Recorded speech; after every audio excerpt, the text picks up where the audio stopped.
Hi everybody and welcome back to another video. So, growing up as a football fan, there are always key players that I think you associate with the game and who create a large influence on your childhood and pretty much define why you love football in the first place.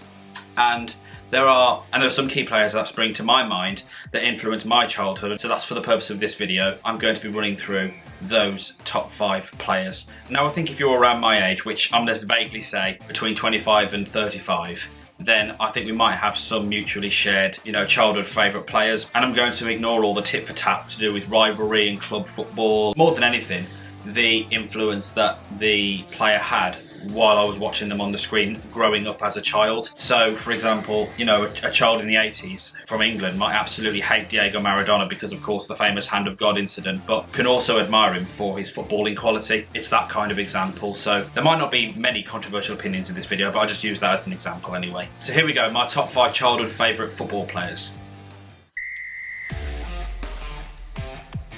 So number 5, I've gone with Roberto Carlos because I think there's just something about that particular player that defined an aspect of football in one way, which I think was predominantly due to his free kick style. The particular one that comes to my mind is the game between Brazil and France just before the '98 World Cup, and that probably goes down in history as one of the best free kicks of all time. He just went full power, straight to the goal. And, it was almost like chasing after a bullet. So it was an aspect of football that really kind of changed the style of free kicks. And I feel as though Roberto Carlos is probably the best left back of all time. He has a style that almost meets the style of a winger, particularly when he crosses the ball into the box. And I feel that's what a left back should do as well. But, as a player, he was absolutely brilliant. And to be part of the Real Madrid teams and the Brazilian national team that won the World Cup, I think he was a significant part of that defensive unit. And that's why growing up watching him was really, really interesting, and every time I watched him play, I'd always look forward to a classic Roberto Carlos free kick, and whenever he'd score one, I would just be amazed. And just the drive and the force that he puts into the free kick, that, like I said earlier, was just like a bullet coming towards you. It's amazing. That's why I would put Roberto Carlos as number 5. So moving on, number 4. Now I've gone with Peter Schmeichel as number 4 because when you think about heroes in football, it's not just about scoring goals, it's about saving them. And I think for me personally, the number of saves, significant ones, that Peter Schmeichel has made over his career have really not just defined what a goalkeeper does, but also showing their credibility when making a significant save. I mean, one that really springs to my mind, and it always will, I remember watching it clear as day. It was the FA Cup semi-final in 1999 between Man United and Arsenal, when United were drawing with them 1-1 at Villa Park. Phil Neville conceded a late penalty. Dennis Bergkamp was taking the penalty to likely win it for Arsenal, and he made that save from Dennis Bergkamp. All it takes is for a player to just take the ball past him, but yet he went the right way, firm save, and he was a hero for that. And in many ways, if that hadn't gone in, United might not have won the treble. But beyond just that match, just the amount of saves that he made. I mean, you could watch a montage of classic Peter Schmeichel saves, diving in the air, his crouching down to stop the ball with his leg, a number of different saves that he made. And I think he was a really strong leader at the back. And I think for a goalkeeper, you have to be that. And if you're not, then I think you're not in the right position really, because it's about communication with your defenders. And I think if you don't lead the defenders, then the ball is going to go in the net, then you are going to be blamed for lack of communication, and defensive communication is absolutely key in football. I don't remember him winning the Euros. I know that he has, but I was too young to watch Euro 92 because I was born in 1991, unless I've got some kind of really early memory where I can remember everything that happened in Euro 92 when I was probably about 11 months old. But the point is that I think he knows what it's like to lead a team, and he knows what it's like to win, and that really goes a long way with someone like Peter Schmeichel. And to be fair, the same goes with his son Casper as well. But that being said, is Peter Schmeichel the best goalkeeper of all time? I don't know. Is he the best Premier League goalkeeper of all time? Possibly. Is he my favourite goalkeeper of all time? Easily. And it's not just because he played for United, but like I said earlier in the points that I've made, being someone who is a crucial piece in the puzzle of a team. And that's what he was, so that's why I really admire Peter Schmeichel. So, number 3. Now, number 3 is Michael Owen. And I know a lot of people are going to say to me, why are you saying Michael Owen when you're a United fan? Liverpool were playing really well back then as United were. Why are you saying Michael Owen was brilliant? But there's no denying how good he was. In the late 90s and the early noughties, he was like a goal-scoring, machine. And to this day, I don't think any youngster has burst onto the scene in football more than Michael Owen did. And definitely as far as England are concerned, he was the last true England wonder kid. I would probably go as far as to compare him back in his day, like in the late 90s and the early noughties, to Kylian Mbappe now. And I know a lot of people are saying, why Mbappe compared to Michael Owen? Michael Owen's not as good as Mbappe. Mbappe's a brilliant, etc. Mbappe won a World Cup. But the point is, the way they came onto the scene at such a young age, he was unplayable. Michael Owen was back in his day, when he was at Liverpool especially. I mean, the guy won the Ballon d'Or at 21 years old. He won the FA Cup with Liverpool that year, and of course he was particularly famous for having scored a hat-trick against Germany in the World Cup qualifiers. A lot of people were very dependent on Michael Owen at 18 years old. I know we had players like Shearer and Adams and Beckham and Seaman and Neville and Scholes and Sheringham, all those players in the team. And I think in many ways, because he did it at such a young age, it was what caused his, not necessarily downfall, but really caught up with him later in his career, because he lost his pace very early because of injuries and because of certain career moves. I know that he moved to Real Madrid to try and climb the ladder, I suppose, playing with, you know, the likes of Ronaldo, Beckham, Raul, Zidane, Carlos, those kind of players. But I think because his spell at Newcastle was something that clearly he didn't really want, because I know he wrote a book about it a few years ago, and I know that he said that he has regretted being a part of that club.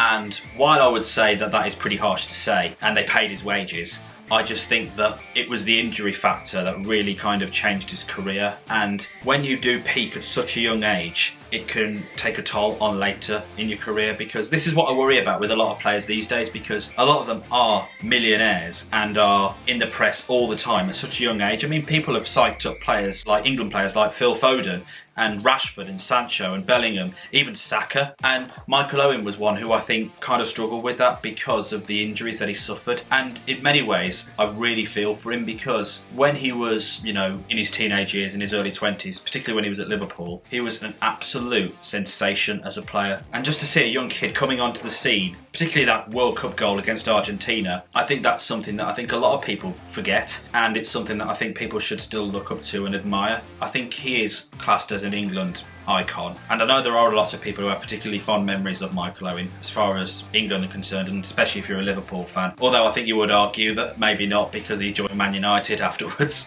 But the point is that I think he was someone to be admired in the late 90s and the early noughties because of his quality and at such a young age. But anyway, enough about Michael Owen. Number 2.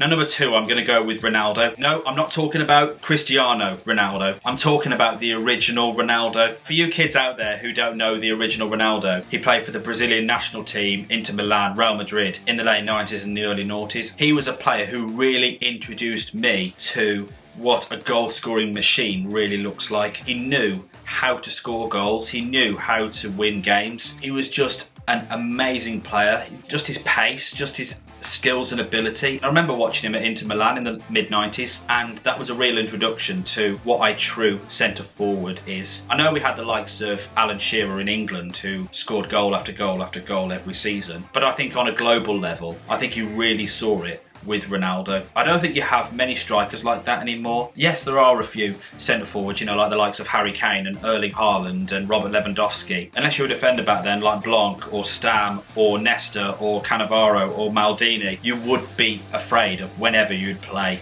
Ronaldo, because he would just absolutely rip you apart. He was just a natural born goal scorer, and to just watch him for Inter Milan and for Brazil and for Real Madrid, it was just an absolute joy. And the fact he won the Ballon d'Or just before the World Cup, he won it the same year he won the World Cup after coming back from an injury. And again, just thinking about the Brazilian football team back then and the quality of players that they had, you know, Ronaldo, like I say, and Carlos, like I said earlier, Rivaldo, Ronaldinho, players that really struck fear into the hearts of defenders and goalkeepers. And that's what I think is so crucial about Ronaldo, because that's what he was. He was someone who every defender and goalkeeper was afraid of, and that's why he is among my childhood favourite football players. Now, I've gone through 4 of my top 5 childhood favourite football players, and there's only one left.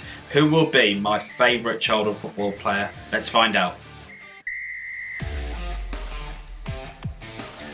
Now, it just had to be, didn't it? It had to be David Beckham. I could go on and on and on and on and on and on about why David Beckham played such a big part in my childhood, not just as a football fan, but just as a kid growing up watching him. I first got into football when I was probably 7 years old, and it came at a really bad time in Beckham's life, because it was particularly in the 1998 World Cup when he played a few games. I think it was the Colombia game when he scored that free kick, but then in the next game he got sent off, and that was a particularly famous moment. Lots of people blamed David Beckham for England's elimination from the tournament. I remember the fact that there were a lot of ugly scenes afterwards, because there were people on the streets, there were protests, and there were effigies, death threats and all those things. You know, it was quite horrific actually, but I kind of looked at it from another perspective, where I was not amongst the mob who were going out for him, but ones who were supporting him. Because ultimately for me, and I would say this to any person who makes a mistake in football, yes, he was stupid to kick back, but I think you learn from your mistakes, and that's what I think is really important in life. And I think David Beckham doing that and going on to become the person that he has since then has ultimately shown me that you can learn from errors that you make in your life. And I do remember my family telling me that it's not wise that you're supporting David Beckham, you're going to get absolutely ripped apart, you're going to be bullied and all of that stuff growing up. And I kid you not, I have still got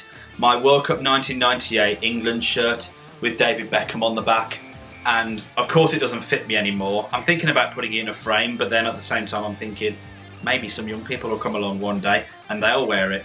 I don't know, but the point is I've still got it, and I think that ultimately shows the significant factor that David Beckham had on my childhood. To be honest, a lot of people have said to me, why do you support Man United? It's because of David Beckham. Mainly the fact that David Beckham was my childhood hero already before I even knew he played for Man United. And to be honest, it was the World Cup in 1998 that got me into football in the first place. But as I say, it was more about, because Beckham played for England, he happened to play for Man United, and then United went on to succeed in, you know, treble, Champions Leagues and Premier Leagues, FA Cups, etc. I just followed them since then. But I do have memories of watching David Beckham both on the TV and live as well. I remember in the 1999-2000 season going to a home game when United played West Ham. He scored a free kick where the ball just chipped the crossbar and it went in, and I just remember the atmosphere there was just electric. And in many ways David Beckham's right foot when he takes a free kick is like a magic wand, because it is literally a magical moment when David Beckham just takes a free kick and swerves it, just the curl on the ball as it goes into the top corner. It's just, I don't think any player could match that. I really don't. That was his trademark as a player. And I mean, another free kick that was just memorable as well was the last minute free kick at Old Trafford for England against Greece in the World Cup qualifiers. And I wasn't at that game, but a friend of mine was, and he said the atmosphere was nothing like he'd ever experienced before and won't experience ever again. It was just absolutely amazing. And I feel as though in that particular game David Beckham redeemed himself, because of course he was sent off, as I say, in the 98 World Cup, because he was trying to climb back up the ladder and trying to win over the public again. And he did, because he was captain, and he just became a very noble and wise leader at Manchester United, and also at the clubs he went on to play for, which include Real Madrid, AC Milan, Paris Saint-Germain and LA Galaxy in America. Not only have I been to see David Beckham live at games, but also at kind of tour events too, where they've trained and then afterwards we do like a tour around Old Trafford. And I have this memory of that day. It's quite a funny one actually, and it was quite sad for me back then, but in the cafe they had the red chairs with the players' names on them. Number 7 of course was David Beckham. I wanted to sit on the chair with David Beckham on the back of the chair, and I couldn't get it, and I was just really angry. And there's actually a photograph of me feeling really down that I've got a Dennis Irwin one, because my friend wanted the David Beckham one because I think it was his birthday, so I think I was in a bit of a strop. But it was just a funny memory, and you know, I think it just kind of showed that how much of an inspiration David Beckham was to me as a child and how he is now. Because when I said earlier about mistakes and learning from them, and I think when you learn about David Beckham and what he had done in the 98 World Cup that got him sent off, and the criticism and the scrutiny that he received afterwards, and the kind of redemption story, I guess, where he became second in the Ballon d'Or the following year, the United won the treble, became England captain, and has become a international and global favourite. It's an eye-opener really to say that, you know, I can learn from the errors of my ways and I can become better. That's what I think David Beckham showed me growing up, and it's someone to admire because, you know, I mean, I've made mistakes before. I reflect on things in my life, whether it's personal life or whether it's professional life, and I always look back to things like that and think to myself that if David Beckham can come back from that, then I can, you know, and that's who I look up to and think about. So Bex, if you're watching, thank you so much for the childhood memories. They've meant the absolute world to me, and as far as childhood heroes are concerned, beyond my family, you are my childhood hero, so thank you. So there you go, my top 5 childhood favourite football players. What are your favourites? Are yours similar to mine? Are they different? Let me know in the comments below, and as always, if you're going to enjoy this video, then please hit the like button and subscribe for more, and have a notification bell tick so you're notified when I upload a new video, and I'll catch you in the next one. Take care everybody.